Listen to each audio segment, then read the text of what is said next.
A millionaire sees a homeless boy and realizes he looks just like his son. The truth shocks him.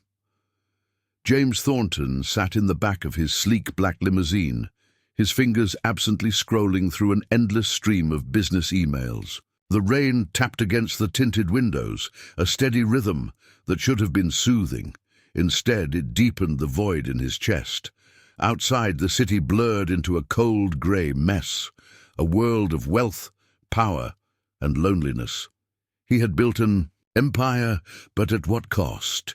His heart ached at the thought of his late son, Ethan, gone too soon, some wounds never healed. The car slowed as they approached a red light, and James glanced up absent-mindedly.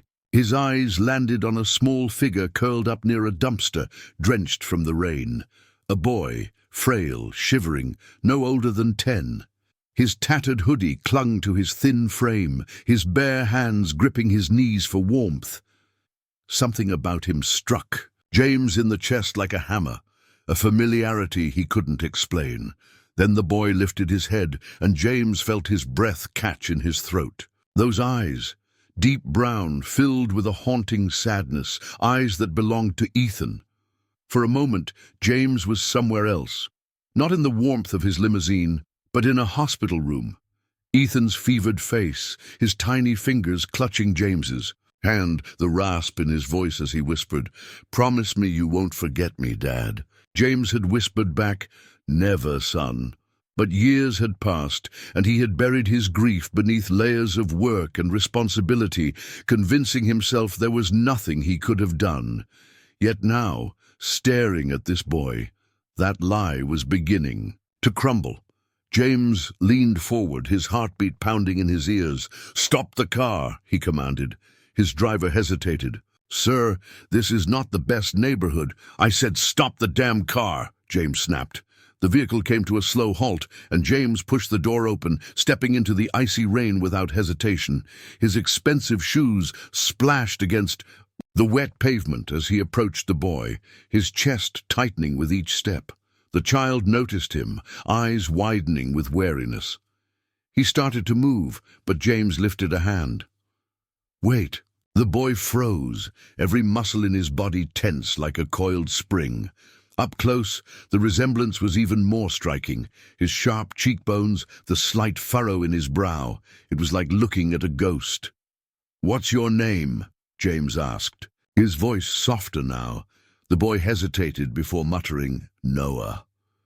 The name was unfamiliar, but something about it still twisted in James's gut. He crouched down, meeting the child's gaze at eye level. "How old are you, Noah?" 10, the boy whispered. A lump formed in James's throat. Ethan would have been 10 today.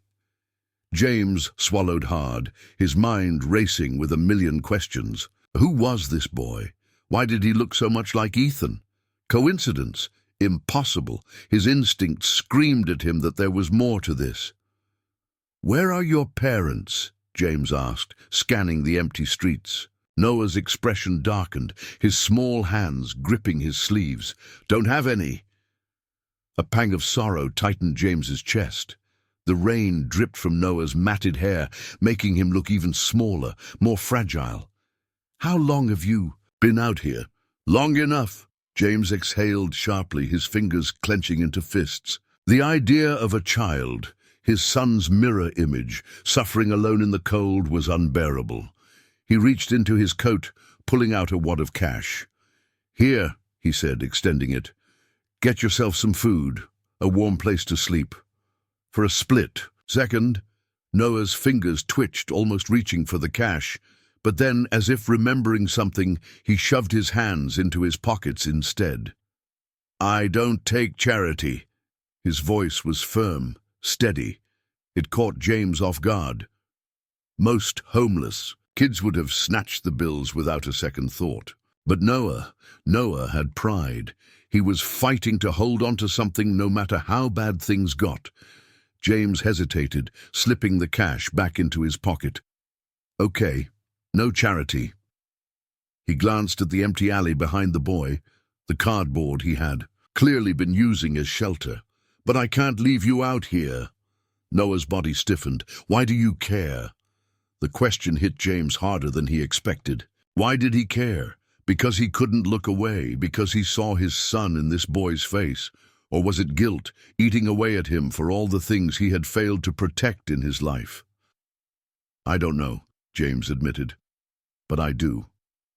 Noah studied him, his expression unreadable. For a brief second, James thought he saw something flicker behind those guarded eyes. Hope, desperation. But then the boy's face hardened again. "I don't need your help." He turned, stepping backward into the shadows of the alley. Panic surged through James. He couldn't let him disappear. "Noah, wait!" But then the sharp sound of footsteps echoed from deeper in the alley. Noah's head snapped up, and for the first time James saw real fear flash across his face. James tensed. A dark figure emerged from the alleyway, heavy boots slapping against the wet ground. The man was tall, broad-shouldered, his face partially obscured by a hood. Noah took a step back, his small body rigid. "Run," the boy whispered. Before James could react, Noah turned and bolted down the street. The hooded man cursed and lunged after him. James's instincts roared to life. "Noah!" he shouted, taking off in pursuit. The rain blurred his vision, his heart hammering. He didn't know who this man was, but he knew one thing. He couldn't let Noah slip away. James saw it happen in slow motion, Noah's foot catching on a crack in the pavement, his body tilting dangerously. James surged forward, fingers brushing against the boy's sleeve just as he started to fall. He yanked him back, spinning him away from the ground, just as the man reached for him. James didn't hesitate. He turned, grabbing Noah by the arm and running. The limousine was still waiting at the curb. James flung the door open, shoving the boy inside before climbing in himself. "Drive!" he barked at the driver. The car. He peeled away, just as the man reached the street, his furious shouts drowned by the rain and the roar of the engine. James sat back, his chest heaving, rain dripping from his hair onto the leather seats. Beside him, Noah curled into the farthest corner, his eyes blazing with distrust. For a split second, Noah clung to James, before stiffening and pulling away, eyes burning with betrayal. James wiped his wet hands on his coat, turning to look at him. "I think I just saved your life," Noah scoffed. "You don't know what. You just started." The weight of the words settled over James like a lead blanket. He didn't know, but something deep in his gut told him this was only the beginning. The limousine sped through the rain-slicked streets, the city lights flickering against the tinted windows. Inside, silence stretched between James and Noah like a razor's edge. James could feel the boy's gaze darting toward him, then quickly away, his small body still tense with distrust. He was gripping the leather seat so tightly his knuckles had turned white, ready to bolt the moment the car stopped. James exhaled, running a hand through his damp hair. "You don't have to be afraid. No one's going to hurt you." Noah scoffed, curling further into the corner. "That's what they always say." James frowned. "They?" Noah didn't answer. His gaze flickered to the cityscape rushing past, his jaw clenched tight. There was something deeply ingrained in his wariness, something far beyond the natural distrust of a child who had been on the streets too long. It wasn't just that he was suspicious, it was that he had learned somewhere along the way that trusting the wrong person could cost him everything. James didn't push. Instead, he reached into his coat pocket, pulling out a clean handkerchief. "You're soaked. Dry yourself off." Noah stared at the offering for a moment before snatching it and rubbing it over his face and hair with quick, aggressive motions, as if trying to erase the evening's events from his skin. "Where are you taking me?" he finally muttered. "Someplace safe," James said. "My home." Noah froze, his fingers tightening around the damp handkerchief. "Why?" James hesitated. He didn't have an easy answer. He could have dropped Noah off at a shelter, called child services, let someone else deal with the mystery of the boy who looked so much like Ethan. But he couldn't. There was something deeper at play here, something gnawing at him with every second that passed. Because you don't belong out there in the cold, and because I think there's something more to this than coincidence. Noah's eyes darkened. You think you know me, but you don't. James met his gaze steadily. Maybe, but I'd like to. By the time they arrived at James's estate, the rain had eased into a soft drizzle. The grand house loomed against the dark sky, its towering windows glowing warmly from the inside. Noah eyed it with a mixture of awe and suspicion, hesitating on the doorstep as the driver held the umbrella over them. "It's just a house," James said, stepping past him. "Come inside before you freeze."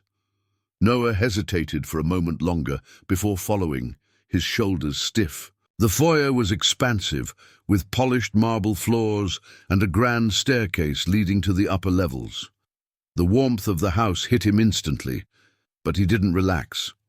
His eyes scanned the space as if searching for the quickest exit. James shrugged off his coat and handed it to the butler, who gave Noah a once-over before nodding respectfully.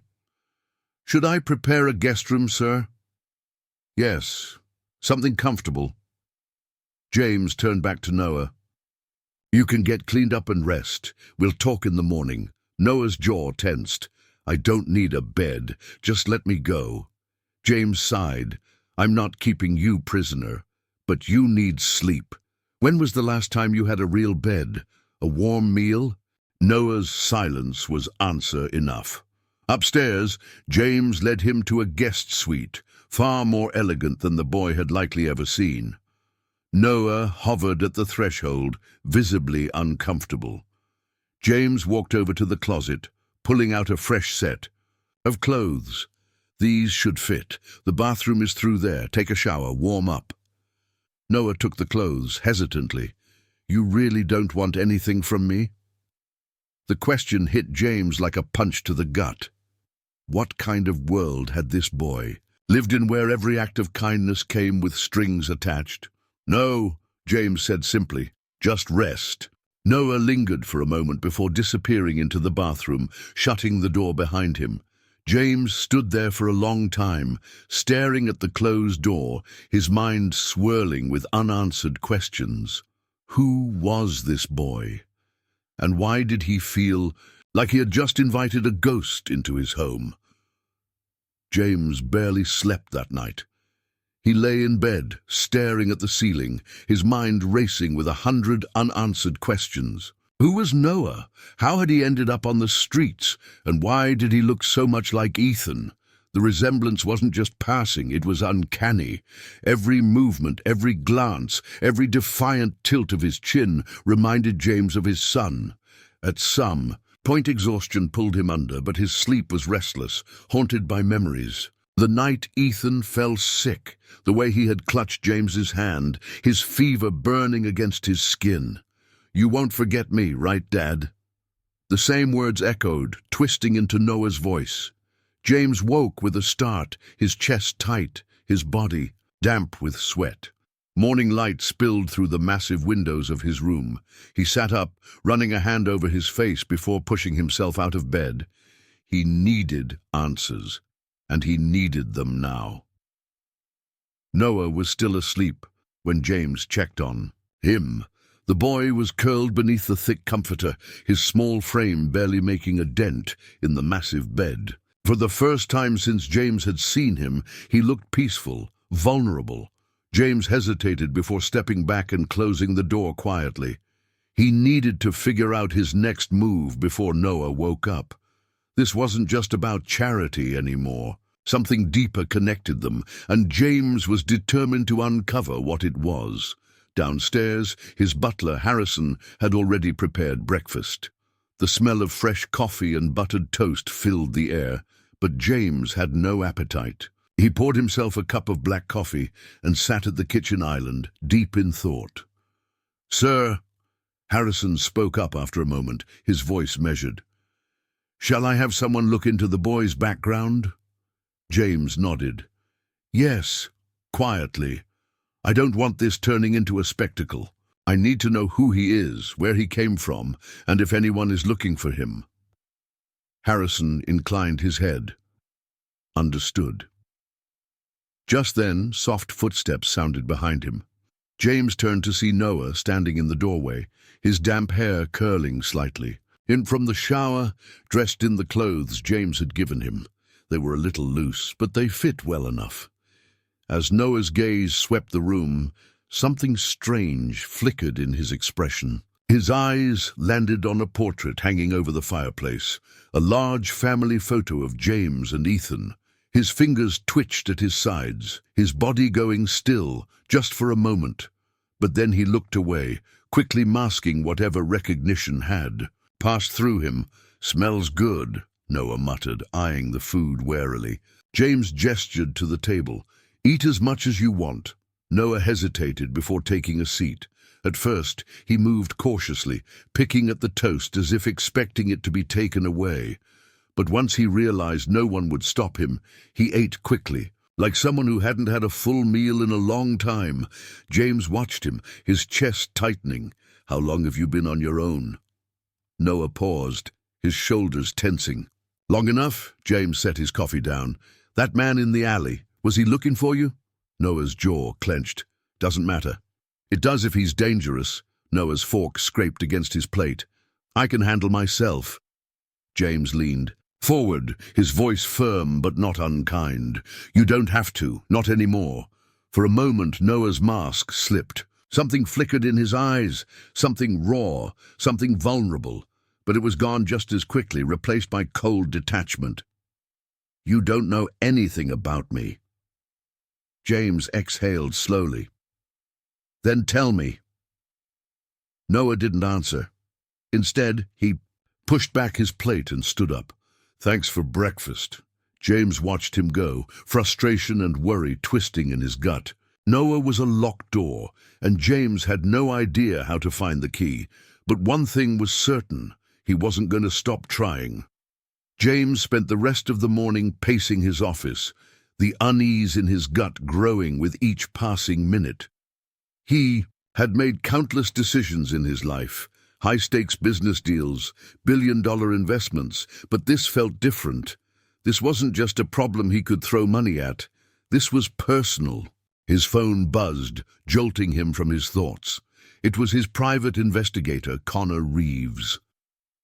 "Talk to me," James said, gripping the receiver.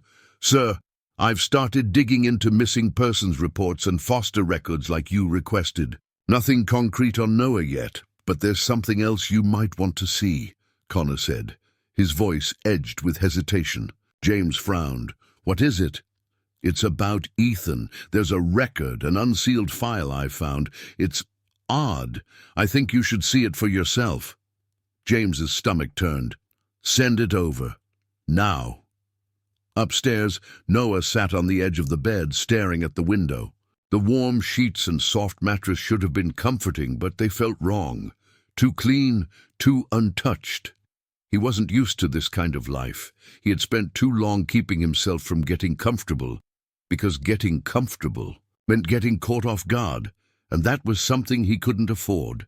The memories crept in before he could push them away. The cold, the hunger, the dark figures looming in alleyways, the things he had to do to survive. He clenched his fists, forcing the thoughts back. He wouldn't let himself be weak now. A knock at the door startled him. James stepped inside, holding a plate of food. "You didn't eat much earlier. Figured you could use something more." Noah eyed the plate before looking away. "I'm fine." James set the plate down on the nightstand anyway. "You don't have to pretend you're fine. You don't have to trust me either. But you do need to take care of yourself." Noah scoffed. "Why do you care?" James hesitated before answering. "Because I've lost someone before, and I know what regret feels like." For a moment, something in Noah's expression flickered. But before James could press further, Noah's guard slammed back into place. "I don't need saving." James exhaled, stepping back.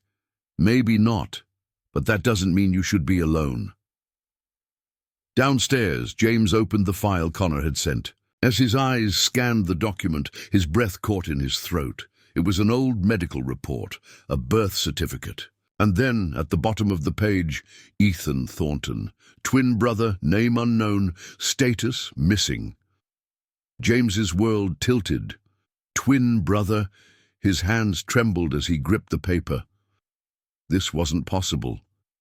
There had never been a mention of a twin. How could something like this be hidden from him? A sickening realization crept into his gut. If Ethan had a brother, what had happened to him? And why had no one told him the truth?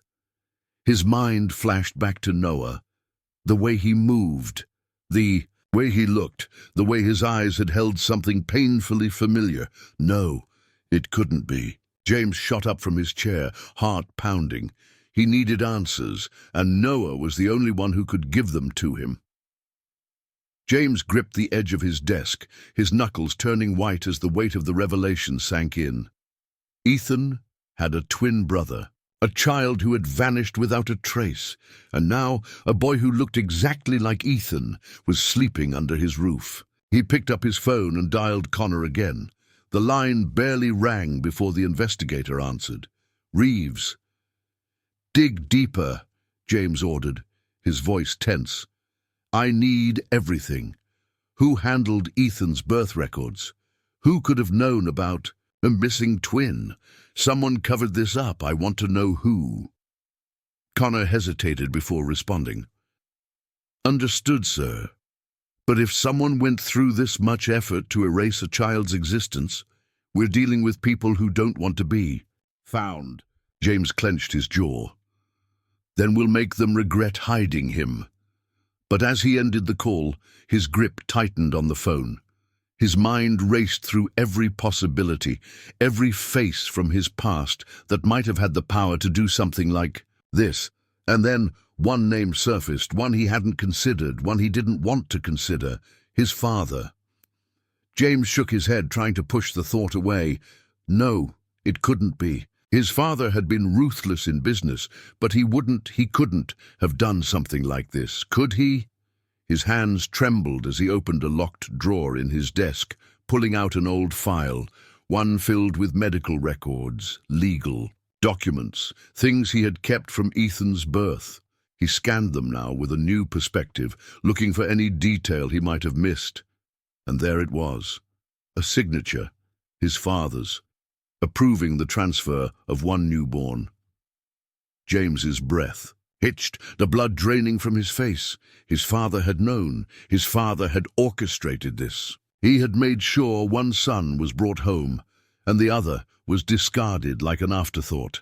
A sickening wave of rage surged through James, so strong he had to grip the desk to keep himself steady. He had spent his entire life proving himself. To the man who had built their empire, seeking his approval, following his rules. And all along that same man had torn his family apart before James had even known it existed. His father had buried this secret. James was about to unearth it. James sat motionless in his office, his hands clenched into fists on the desk. The papers in front of him blurred as his mind replayed the sickening truth.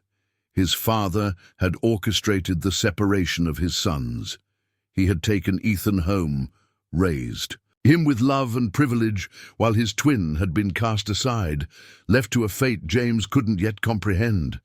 His own father, a man he had once respected, had committed an unthinkable crime. The walls of the office felt suffocating, pressing in on him with the weight of a betrayal so deep it made his stomach turn. He had spent his entire life living in his father's shadow, seeking his approval, proving his worth, and all along the man had hidden a secret that shattered everything. James picked up his phone and dialed a number he hadn't called in years. After a few rings, a cold, measured voice answered, "James, it's been a long time." "Not long enough," James said, his voice sharp. "We need to talk. Now." His father, Richard Thornton, let out a dry chuckle. "I take it this isn't a social call." "I know what you did," James growled. "I know about the twin. I know you had him taken away, and I want to hear you say it." A heavy silence followed. Then Richard sighed. I wondered when you'd figure it out. James's grip tightened around his phone. So it's true, you really did this? I did what was necessary, Richard said, his voice devoid of remorse. 2 heirs would have complicated things. Ethan was always meant to be the successor. The other wasn't needed. James felt his entire body tremble with fury. Not needed. He was a child, my son, my brother's twin. He was a risk, Richard replied, his voice cool. An unwanted variable. And I removed him from the equation. James's breath came in short, ragged bursts. He had known his father was ruthless, but this was monstrous. Where is he now? James demanded. Who took him? What happened to him? That's not my concern, Richard said. He was placed somewhere he wouldn't be found. If he survived, that's on him. James slammed his fist onto the desk. You don't even know if he's alive? You don't care? Richard remained silent for a long moment. Caring has never built empires, James. It only weakens men like us. James's blood ran ice-cold. I am nothing like you. Richard let out a humorless chuckle. No? Then tell me, James, what are you going to do? What's your next move? You have your perfect life, your success. Are you really willing to tear it all down for a boy you didn't even know existed? James's jaw locked. I already lost one son. I'm not going to lose another. Richard sighed. Then you're making a mistake, but it's yours to make. Just know this, if you dig too deep, you won't like what you find. James clenched his fist so hard his nails dug into his palms. I don't care. I will find him, and I will destroy anyone who had a hand in this. Then I suppose this is where we part ways, Richard said, his tone bored. Do what you must, but remember, your empire is built on my foundation. If you tear me down, you may not survive the collapse. James didn't hesitate. Then I'll burn it all down if I have to. He ended the call before his father could respond, his chest rising and falling with unrestrained rage. Meanwhile, Noah sat in the library, flipping through a book he wasn't really reading. His mind was elsewhere, stuck on the way James had looked at him this morning, like he had seen something terrifying and heartbreaking all at once. He wasn't stupid. He knew James was digging, trying to put pieces together. And Noah knew that if James uncovered the truth, everything would change. The problem was, Noah wasn't sure he wanted the truth to come out. He didn't remember much about where he had come from. His memories before the streets were fuzzy, half-formed shadows that vanished when he reached for them. But he knew enough to understand that his past wasn't something to be proud of. He had been abandoned, discarded, and that meant one thing. He was unwanted. The door creaked open, and Noah looked up to see James standing there, his face pale, but determined. We need to talk. Noah stiffened. About what? James stepped forward, setting a folder on the table between them. About who you really are. Noah's heart pounded, but he kept his expression neutral. I already told you, I'm nobody. James shook his head. That's not true. You're not just some kid who ended up on the streets. You were taken. You were supposed to be my son, my family. Noah's breath hitched, his stomach twisting painfully. You don't know that. James opened the folder, revealing the birth certificate, the medical records, the proof. Yes, I do, and so do you. That's why you recognize this house. That's why you knew my name before I even told you. Noah's hands trembled slightly, but he forced them to stay still. He had spent years learning how to suppress emotions, how to hide his thoughts. But James was breaking through, forcing him to confront something he wasn't ready for. James's voice softened. I don't know what you've been through, but I do know this. You weren't supposed to be alone. You were supposed to have a family. Noah clenched his jaw. Then why didn't you find me? James's expression shattered. Because I didn't know you existed. Noah looked away, his throat tightening. I don't need a family. I survived just fine without one. James leaned in. But you shouldn't have had to. Silence stretched between them, heavy and unspoken. Noah could feel the weight of James's words pressing against the walls he had built around himself. For the first time in years, something inside him cracked. James sighed. I'm not going to force you to accept this, but I will find out the truth. And when I do, when I find the people who did this to you... His voice hardened, his fury, barely contained. They will pay. Noah swallowed hard, his chest tightening with something he couldn't name. For the first time, he wasn't sure if he should run or stay, because for the first time, someone was fighting for him. James sat in the dim glow of his study long after his conversation with Richard ended. His father's words echoed in his mind, twisting like a knife in his gut. His entire life had been built on a foundation of power and control, but now he realized that power had been wielded to destroy his own family. His father had stolen a son from him, and James had unknowingly played the role of the obedient heir, blind to the cruelty that had been enacted in his name. He clenched his jaw and reached for a bottle of scotch. He poured a drink but didn't take a sip. Alcohol wouldn't fix this. Only action would. He needed to uncover the rest of the truth and bring down anyone involved, no matter how high up. The chain they were. A knock at the door interrupted his thoughts. He turned to find Harrison, his long-time butler, standing at the threshold. "Sir, there's something you should see." James frowned and followed him to the surveillance room, where a monitor displayed the estate's security feeds. Harrison pointed to one of the screens. "Noah, he left his room about an hour ago. He's in the West Wing, where the family archives are." James narrowed his eyes. Why would he go there? Harrison hesitated before responding. Perhaps he's looking for answers of his own. Noah moved cautiously through the massive library, his fingers trailing along the spines of old books and files. The scent of dust and aged paper filled the air. He didn't know exactly what he was searching for, but something inside him had drawn him here, like a whisper from the past. Then he saw it. A row of albums labeled with years, carefully arranged in chronological order.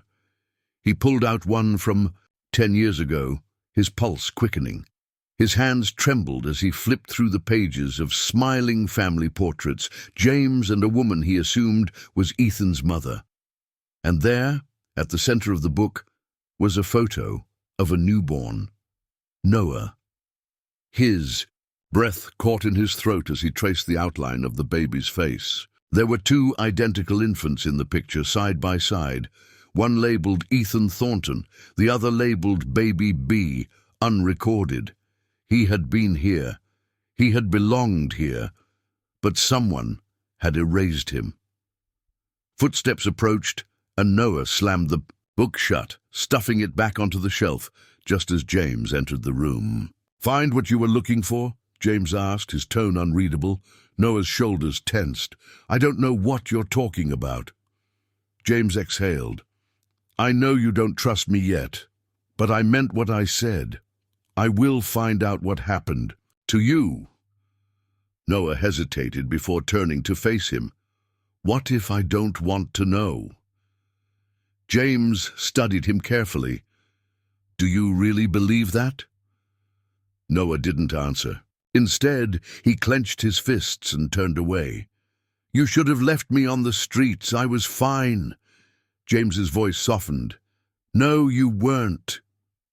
Noah felt something in his chest tighten. He had spent so long convincing himself that he didn't need anyone, that the past didn't matter. But standing here, staring at a life he had been denied, he wasn't so sure anymore. James knew he couldn't push Noah further right now. The boy was barely holding himself together. Instead, he turned his focus back to the war he was preparing to fight. By the next morning, Connor had returned with more information. He placed a file on James's desk, his expression grim. Your father wasn't the only one involved in this cover-up. There's a name that keeps showing up in the documents. A man named Victor Langley. James's eyes darkened. Who is he? A powerful fixer. Someone who makes problems disappear. He's been working with your family for years. If your father needed a child erased, Langley would have been the one to do it. James's hands curled into fists. Where is he now? Connor smirked. Funny you should ask. He happens to be hosting a private fundraiser in the city tonight, a very exclusive guest list. James nodded, his decision already made. Then I think it's time I paid him a visit. That night, James entered the gala in one of his finest suits, his expression cold and unreadable. The room was filled with the elite, the kind of people who thrived in secrecy and corruption. But James was no longer playing their game. Across the room he spotted Victor Langley. The man was older now, but still carried himself with the arrogance of someone who believed he was untouchable. James grabbed a glass of champagne from a passing waiter, but didn't take a sip. He was here for one reason only. Langley turned, just as James approached. "James Thornton?" he greeted smoothly. "I must say, I wasn't expecting to see you here." James gave a tight smile. "That makes two of us. But I thought it was time we had a conversation."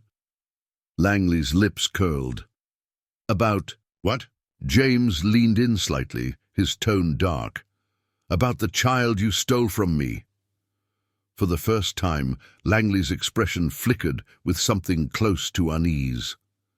"I have no idea what you're talking about." James's smile didn't reach his eyes. "Oh, I think you do. And trust me, by the time I'm done, you're going to tell me everything." Langley's face paled just slightly, but he masked it well. "Careful, James. You're playing a dangerous game." James's jaw tightened. "No, you are, and I'm here to end it." Victor Langley's smirk barely faltered, but James saw the flicker of something behind his eyes. Calculation, wariness. The kind of look a man gives when he realizes he's just been cornered. James let the silence stretch, his piercing gaze locked onto Langley's, letting the weight of his accusations settle. "I think you have me confused with someone else," Langley finally said, swirling the amber liquid in his glass. "I deal in investments, not stolen children." James's jaw clenched, his grip tightening around his own untouched drink. "Then you won't mind having a private discussion away from all these people, unless, of course, you'd rather I make a scene." Langley's smirk returned, but it was thinner this time. "Subtle as ever, I see. Fine. Let's talk." He led James through the lavishly decorated hall, away from the murmuring guests, to a small, private lounge tucked behind thick velvet curtains. A place where secrets had been shared, deals made, and lives destroyed. The door closed with a soft click behind them. "All right, James," Langley said, pouring himself another drink from a crystal decanter. "Man, let's hear your grand accusation." James folded his arms. "Ethan had a twin. A baby that was taken from me before I even knew he existed. A baby you helped make disappear." Langley chuckled, shaking his head. "And what makes you so sure of that?" James pulled a folded document from his jacket and tossed it onto the table between them. "Because I have proof. My father may have covered his tracks, but not well enough. Your name shows up in the transfer of a newborn. You arranged it, so tell me, where did you send him?" Langley's smile finally faded. He reached for his glass, taking a slow sip before answering. "You're opening a door you won't be able to close, James. Some truths don't set you free, they destroy you." James's eyes darkened. "Then I guess I'll burn with it. Now tell me what I want to know." Meanwhile, back at the estate, Noah sat alone in his room, staring at the folder James had left on his desk, the birth certificate, the documents proving what James had said was true. He traced his fingers over the faded ink, his mind struggling to reconcile it. Ethan Thornton, his twin, a life he never got to live, a name he never got to have. His head ached with memories that weren't quite there, flashes of a woman's voice, the warmth of a hand, then nothing but darkness. His life had been a series of survival instincts, of running, fighting, never looking back. He had told himself for years that he didn't care where he came from, but now he wasn't so sure. A knock on the door startled him. He shoved the papers away just as Harrison stepped inside. "Master James wanted me to check in on you. Would you like anything to eat?" Noah shook his head. "I'm fine." Harrison hesitated. "You may not believe this yet, but James only wants to help you." Noah looked away. "That's what they always say." Harrison nodded as if he understood, but before he left, he said one last thing. "Sometimes the hardest thing to accept is that someone might actually care." Noah didn't respond.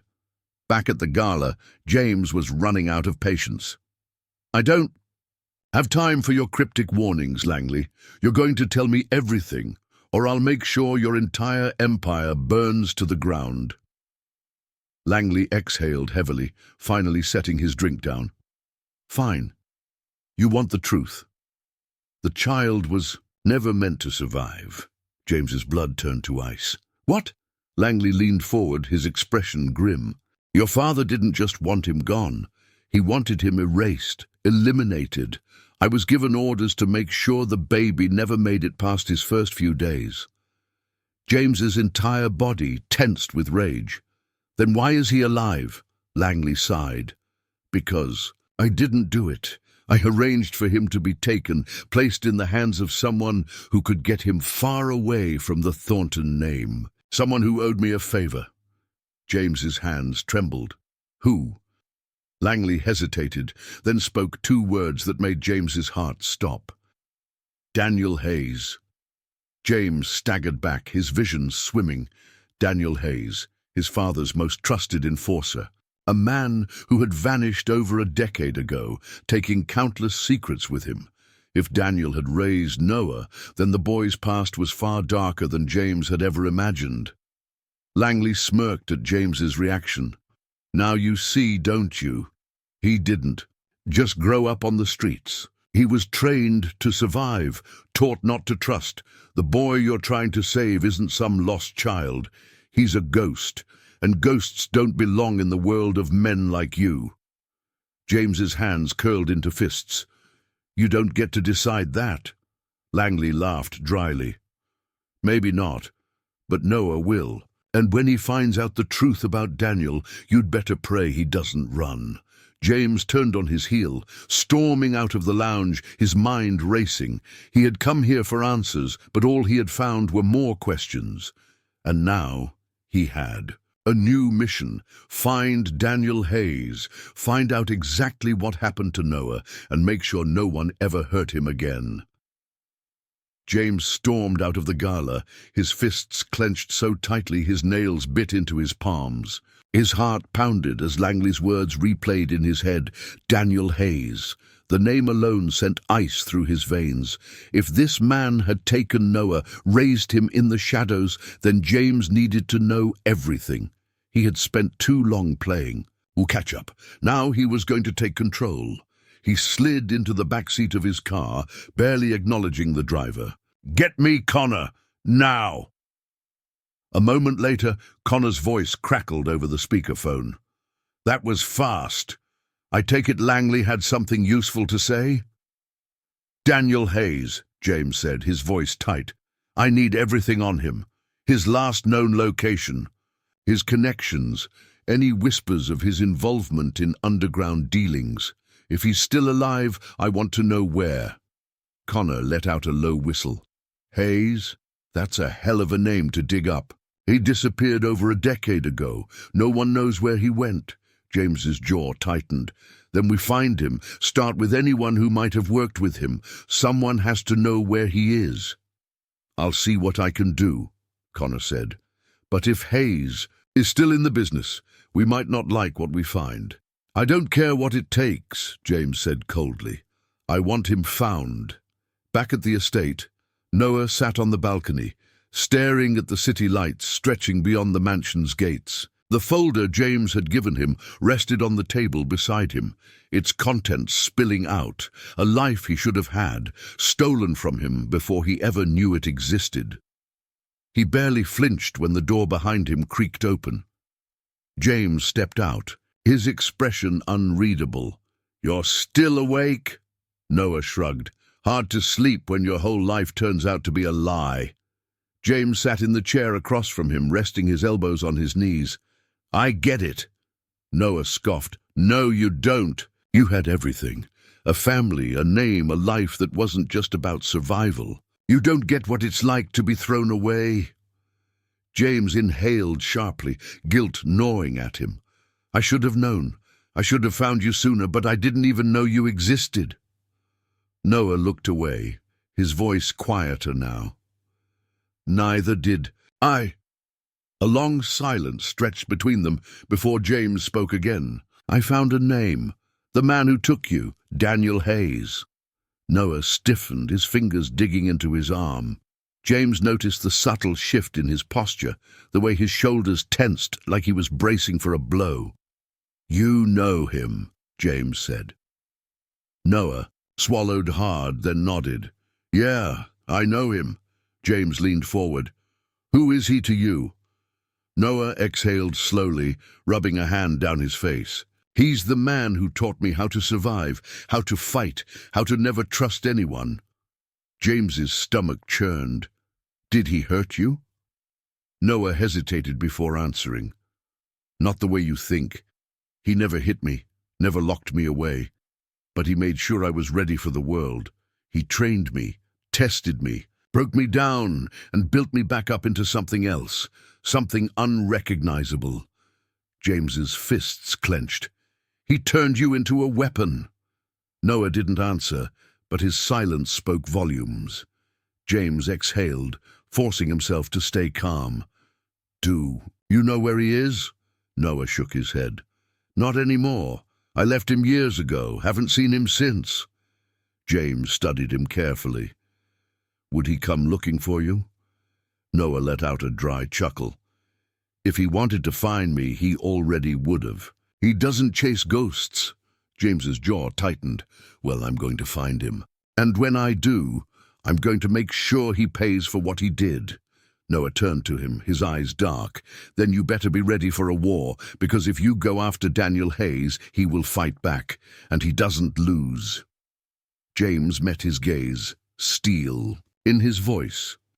"Neither do I." In a darkened room across the city, a phone buzzed. A man picked it up, his weathered fingers tightening around the device as he listened to the message on the other end. A slow smirk tugged at his lips. "James. Thornton is looking for me?" Daniel Hayes leaned back in his chair, exhaling a trail of smoke as he contemplated the name. Well, it's about time we met." He stubbed out his cigarette, his eyes gleaming with something cold and dangerous. "Let's see if he's ready for what he's about to find." James knew he had little time before Daniel Hayes realized just how serious his search was. He wasn't dealing with a man who feared consequences. Hayes had been a ghost for years, staying hidden because he wanted to, not because he had to, and that made him even more dangerous. Connor called the next morning. "I found something. It wasn't easy, but I tracked down an associate of Hayes, an arms dealer who used to do business with him. If Hayes is still in the game, this guy will know." "Where?" James asked, already grabbing his coat. "A club in the industrial district. Not the kind you go to for drinks. It's where deals are made, no questions asked." James nodded, slipping a gun into the holster beneath his suit jacket. "Send me the address. I'm going tonight." Connor sighed. "James, you realize this isn't like tracking down corrupt CEOs. These men play by different rules. If you go in there looking for a fight, you're going to get one." James smirked. "Good." Noah watched from the upstairs balcony as James walked out the door. He had heard every word of the conversation, and he knew exactly where James was going. He clenched his fists. He didn't need protecting, he didn't need saving.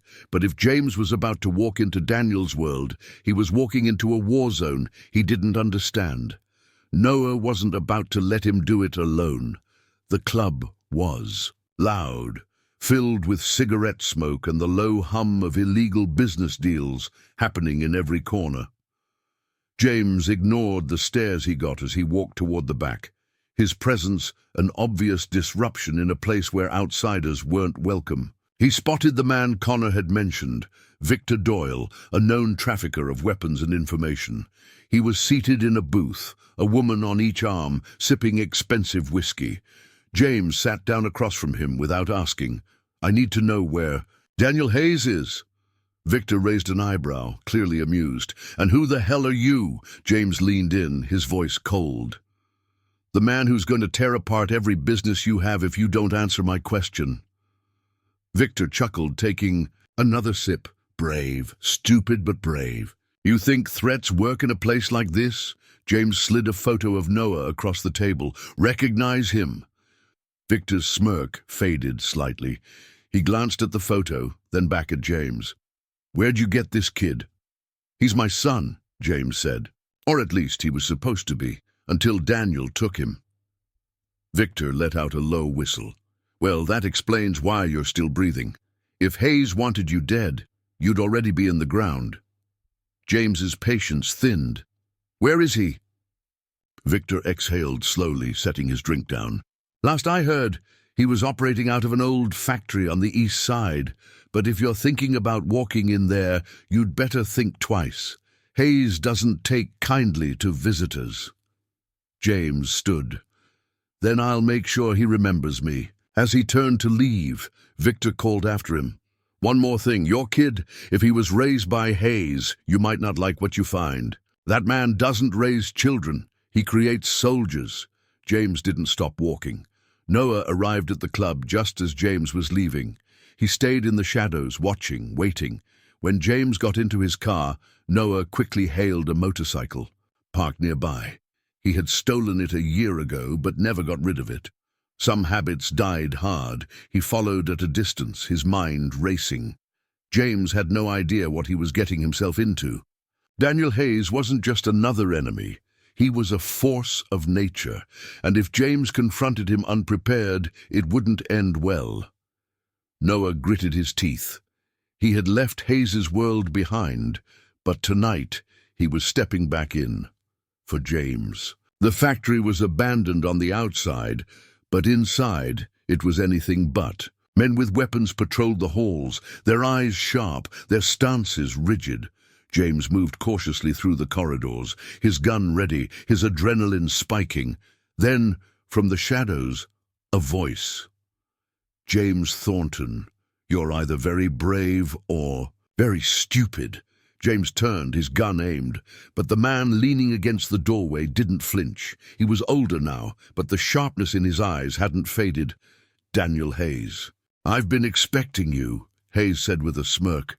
"Took you long enough." James's grip tightened. "You stole my son." Hayes chuckled. "Stole? No, James, I saved him." James's rage boiled over and he lunged, grabbing Hayes by the collar and shoving him against the wall. "You turned him into a weapon. He was a child." Hayes didn't fight back. He simply smirked. "And now he's something more. But tell me, James, do you really think he wants to be found? Or are you just trying to fix a past that's already broken?" James's knuckles turned white. "Where is he?" Hayes's smirk widened. "Why don't you ask him yourself?" The sound of a gun cocking made James freeze. He turned slowly. Noah stood in the doorway, a gun raised, his expression unreadable. James's heart pounded. "Noah." Noah's voice was quiet but firm. "Put him down. Now." James hesitated, searching Noah's face for any sign of recognition, of allegiance. But Noah's expression was locked down, impenetrable. Hayes chuckled. "You see, James, you came looking for a lost boy, but what you found was something else entirely." James swallowed hard, realization settling in his chest like a stone. Noah wasn't just a survivor, he was Daniel Hayes's creation.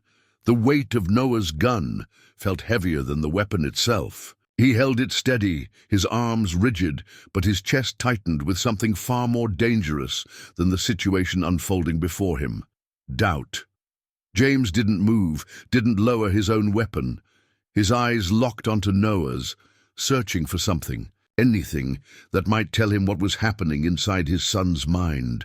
"Noah," James said cautiously, his voice measured, "put the gun down." Noah's jaw clenched. "Step away from him." Hayes chuckled, wiping his collar where James had slammed him against the wall. "See, the boy knows where he belongs." James exhaled sharply, keeping his focus on Noah. "Is that true? Is this where you belong? With him?" Noah's grip on the gun tightened. "I don't belong anywhere." James felt a pang of sorrow at those words, but he couldn't afford to show it now. Not here. Not with Hayes watching like a predator, waiting for a weakness to expose. "You think Hayes saved you?" James asked, his voice firm. "You think he made you stronger? Look at where you are, Noah. You're pointing a gun at the one person who actually cares about you." Noah's fingers twitched, a fraction of hesitation. James saw it, and so did Hayes. "Enough of this," Hayes said, stepping forward. "Noah, take him out." James's stomach dropped. "No." For a split second, everything froze. James saw Noah's expression flicker. Anger, confusion, something deeper. He saw the way Hayes's gaze bore into him, expecting obedience. And then, like a rubber band stretched too tight, it snapped. Noah turned, his movements lightning fast, and swung the butt of the gun into Hayes's jaw. The impact sent Hayes stumbling back, blood trailing from the corner of his mouth. James exhaled in relief, just as chaos erupted. Hayes's men stormed into the room, drawn by the commotion. James didn't hesitate. He grabbed Noah's arm, yanking him back as the first shot rang out. "Move!" James shouted, pulling his son behind cover. Noah, recovering from what he had just done, immediately fell into old instincts. He ducked low, scanning the room, his mind working 1,000 calculations at once. "There's a back exit," he muttered. "2 guards, but we can take them." James looked at him. "You sure?" Noah's eyes hardened. "I know this place better than they do." James nodded. "Then lead the way." They moved together, dodging bullets, and slipping through the industrial corridors of the factory. Hayes's men weren't just thugs, they were trained, precise, but Noah knew their weak spots. He took one out with a quick strike to the throat, disarming him in seconds. James grabbed another, slamming him into a rusted metal door before he could fire. As they reached the exit, Noah paused. "He won't stop coming for me? You know that, right?" James met his son's gaze. "Then we make sure he never gets the chance." Noah nodded once, then shoved open the door. Cold night air hit them like a shockwave. They ran, disappearing into the darkness, leaving the past behind. Back at the estate, Noah sat in silence. The adrenaline was wearing off, leaving behind only exhaustion and questions. James sat across from him, watching, waiting. "I should have killed him," Noah muttered. "It would have been easier." James shook his head. "That's what he wanted you to believe, that killing is the only way to win. But you're more than what he made you." Noah scoffed. "And what am I exactly?" James's expression softened. "You're my son." Noah looked away, his walls cracking just slightly. He didn't have an answer for that yet. But for the first time, he wasn't running from it. In a darkened room across the city, Hayes sat in a chair, dabbing at the blood. On his lip, one of his men stood nearby, waiting. "Do we go after them?" The man asked. Hayes let out a slow exhale, a smirk forming on his lips despite the pain. "No, let them think they've won. We'll let things settle. Then we'll remind Noah exactly who he is." His smile widened. "And who he belongs to."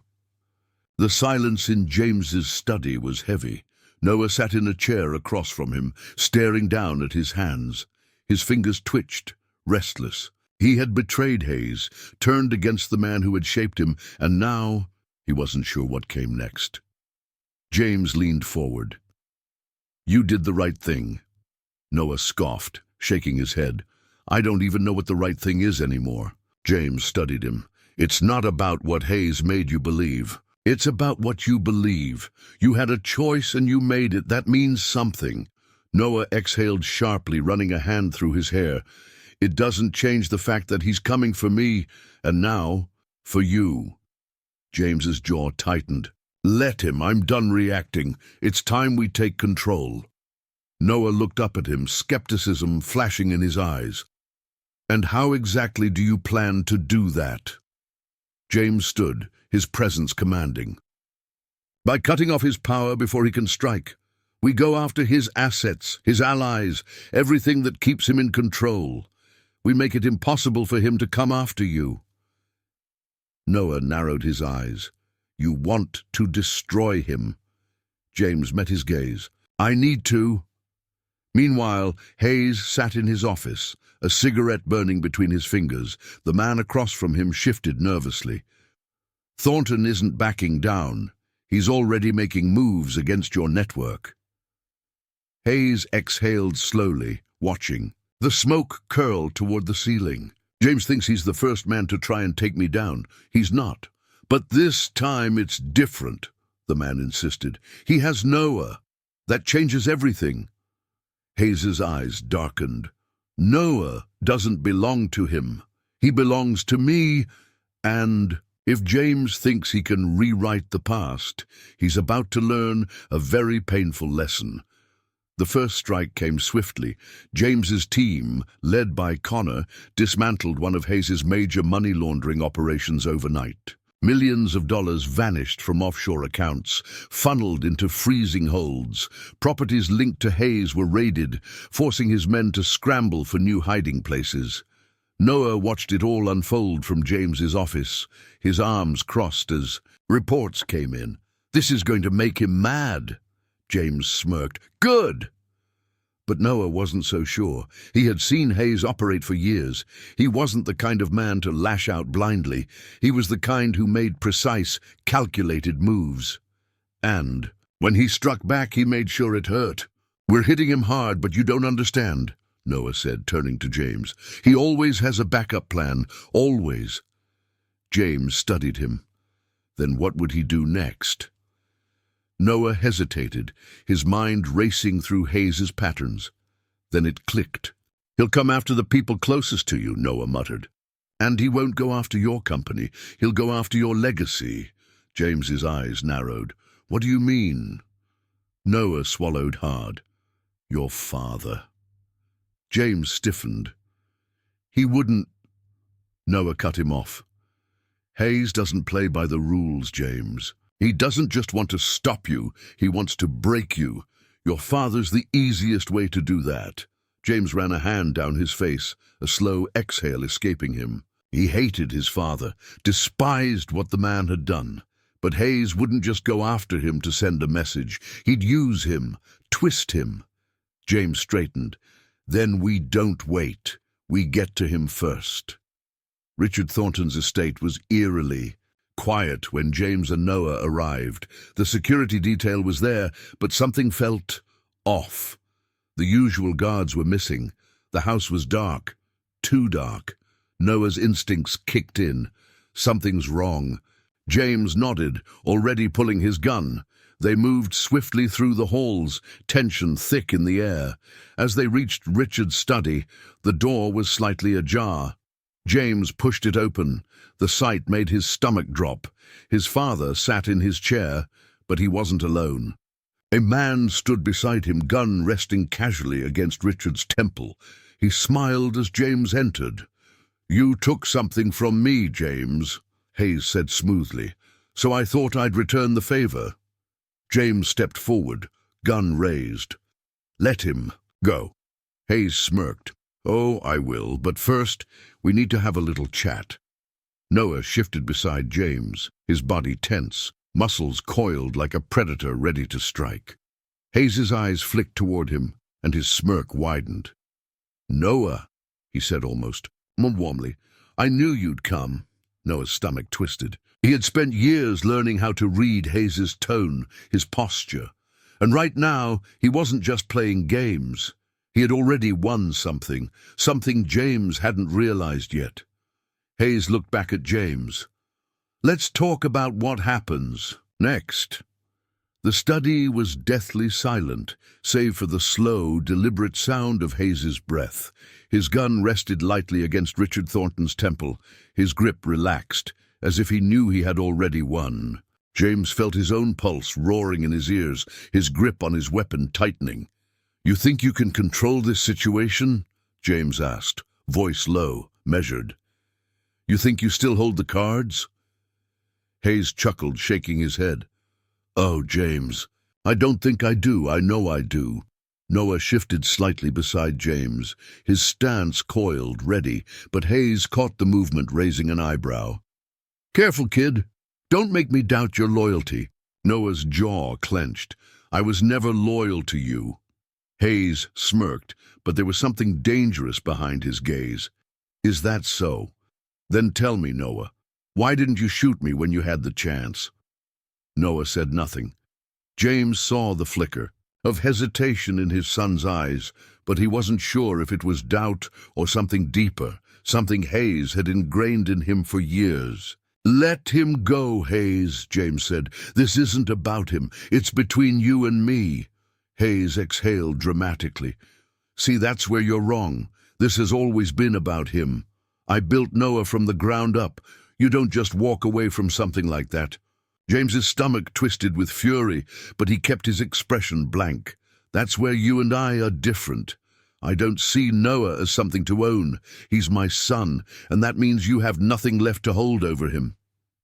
Noah's fingers twitched slightly at those words, but Hayes remained unfazed. "Touching, truly, but let's not pretend this ends with a simple trade, James. You think taking me down will fix everything? It won't.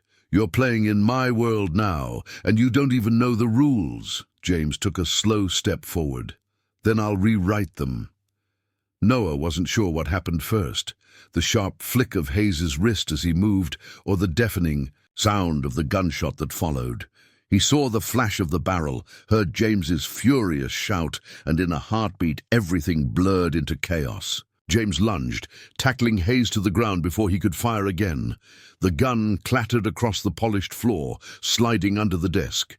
Richard Thornton, momentarily stunned, scrambled away, pressing himself against the far wall. Noah reacted. On instinct, he dove forward, kicking the discarded gun away just as Hayes reached for it. The older man snarled, rolling to his feet with shocking speed, his fists already coming up in a trained, brutal motion. James blocked the first punch, but took the second one hard against his ribs. Pain flared, but he gritted his teeth, twisting Hayes's arm in a practiced move, slamming him against the desk. Hayes laughed, even as James pinned him down. "You really think you're winning?" Noah grabbed the gun from the floor and aimed it at Hayes's head. His hand was steady, his grip firm. "This ends now." For the first time, a flicker of uncertainty crossed Hayes's face. "Careful, kid. You don't get to take that shot and stay the same." Noah hesitated. The years of training, the survival instincts Hayes had burned into him. They screamed at him to pull the trigger. But another voice, quieter but no less strong, whispered something else, James's voice. "You don't have to be what he made you." Noah's hand shook.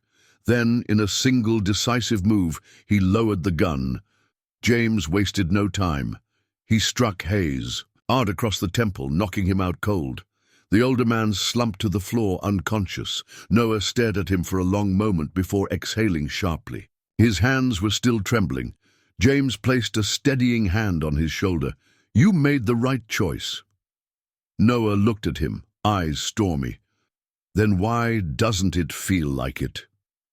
The police arrived minutes later, called in by James's private security. Hayes was cuffed, dragged out of the estate by officers who had been hunting him for years. Richard, pale and shaken, sat in his chair, rubbing his temple as if trying to make sense of everything. "I don't need your help," Richard muttered as James turned to leave. James paused at the door, glancing back. "I know, but you need to know this. You were a part of this mess, and now you'll live with the consequences." Richard didn't respond. As James and Noah walked out of the estate together, the cold night air wrapped around them. Noah shoved his hands into his pockets, glancing at James. "So, what now?" James sighed, running a hand through his hair. "That depends on you." Noah frowned. "What do you mean?" James met his gaze, his voice steady. "You get to decide what happens next, Noah. Not Hayes, not me, just you." Noah hesitated. For years he had only ever reacted, moved by forces beyond his control. But now he had a choice. And for the first time in his life, he wasn't afraid to make it. The silence between James and Noah stretched as they drove away from the Thornton estate. The weight of what had just happened lingered in the air like a storm that hadn't yet passed. Noah stared out the window, his reflection barely visible against the darkness outside. James, gripping the wheel tightly, stole glances at him but didn't speak. Finally, Noah broke the silence. "So what now?" James exhaled, his hands tightening on the wheel. "That's up to you. You're free now, Noah. No more running, no more orders. You can decide what your future looks like." Noah scoffed. "Free? I don't even know what that means. I spent my whole life surviving. That's all I know how to do." James's jaw tensed. "Then it's time to learn something else." Back at the estate, Noah sat at the edge of the guest room bed, staring at the documents James had left for him. Birth records, adoption files, proof that he had always been meant to be part of this family. Yet, despite the overwhelming evidence, he still felt like a stranger in this world. James knocked before stepping inside. "You haven't said much since we got back." Noah shrugged. "Not much to say." James leaned against the doorway, studying him. "You don't have to figure everything out overnight, but you do have a choice now. You can leave, go wherever you want, or you can stay, and we can figure this out together." Noah hesitated. "And if I stay?" James's voice softened. "Then you'll have a home, a real one. No conditions, no expectations, just a place where you don't have to fight anymore." Noah looked away, emotions warring inside him. The idea of belonging somewhere felt foreign, dangerous even, but for the first time, it also felt possible. Meanwhile, in a secluded holding cell, Hayes sat handcuffed, his expression unreadable. The cell door creaked open, and Richard Thornton stepped inside, his face unreadable. "You lost," Richard said coldly. Hayes chuckled. "Did I?" Richard narrowed his eyes. "James won't stop until every part of your empire is gone." Hayes smirked. "Then maybe I should start planning a comeback." Richard sighed, adjusting his cufflinks. "You made a mistake underestimating him." Hayes leaned forward, his grin widening. "And you made a mistake thinking I'm finished. This isn't over." Richard's expression darkened. "It is for you." Without another word, he turned and walked out, leaving Hayes alone in the dimly lit cell. Days passed, and for the first time, Noah found himself experiencing a sense of normalcy. James didn't pressure him to talk, didn't try to force him into a role he wasn't ready for. Instead, he gave him space, and strangely, that made Noah want to stay. One evening, as they sat in the study, James placed a file on the table. "I had Connor look into something for you," Noah frowned, flipping the file open. Inside were pages of reports, locations, names, information on the people Hayes had worked with. The people who had shaped Noah's life without his consent. James met his gaze. You said you didn't know what to do next. This is a place to start. If you want closure, if you want justice, we take them down. Together. Noah stared at the file, his heartbeat steady. For so long his life had been dictated by others. But now, for the first time, the choice was his. He closed the folder and looked up at James. Then let's finish this. James sat across from Noah in the study, the weight of the folder between them. The past was laid out in black and white. Names, places, deals, and betrayals. It was everything they needed to dismantle Hayes's remaining network. But this wasn't just about revenge. This was about closure. Noah traced his fingers over the edges of the pages, silent. Then, finally, he asked, "Where do we start?" James exhaled. "With the ones who kept Hayes in power. He may be behind bars, but the people who propped him up are still out there. If we take them down, we erase every last trace of his influence." Noah nodded slowly. "Then let's do it." Over the next few weeks, James and Noah moved with precision. Using the intel Connor had gathered, they targeted key players in Hayes's organization, businessmen, corrupt officials, and enforcers who still operated in the shadows. One by one, they fell. Some were arrested, some fled, and others simply disappeared into obscurity, their power stripped away. For Noah, it wasn't just about dismantling a criminal empire. It was about reclaiming his identity, piece by piece. Every name crossed off the list was another chain broken, but there was one loose end left. James sat in the visiting room of the high-security prison, staring through the glass at the man on the other side. Hayes looked thinner, his usual arrogance dulled but not entirely gone. He picked up the phone with a smirk. "James, to what do I owe the pleasure?" James's gaze was steel. "I wanted to see for myself that you understood, that it's over." Hayes chuckled. "Is it? You've taken everything, but that doesn't change who Noah is. You think erasing my influence will make him forget what I taught him?" James's jaw clenched. "He's more than what you made him." Hayes leaned forward. "And yet, here you are, proving me right. You fought back the only way you knew how, by destroying. That's not so different from what I taught him." James didn't rise to the bait. Instead, he said, "Noah made his choice, and it wasn't you." For the first time, something flickered in Hayes's eyes, something almost like loss. He masked it quickly, leaning back with a smirk. "We'll see how long that lasts." James stood. "No, we won't. You'll never see him again." He placed the phone down and walked away, never looking back. Outside the prison, Noah waited. James stepped up beside him, watching as the gates closed behind them. "So that's it?" Noah asked quietly. James nodded. "That's it."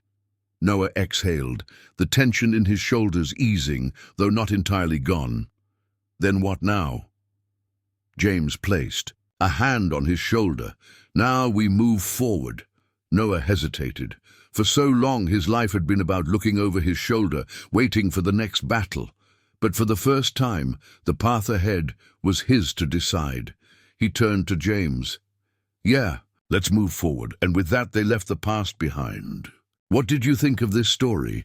Give it a rating from 0 to 10. Your opinion is very important to us. If you made it this far, comment chocolate. Only those who watched until the end will understand your message.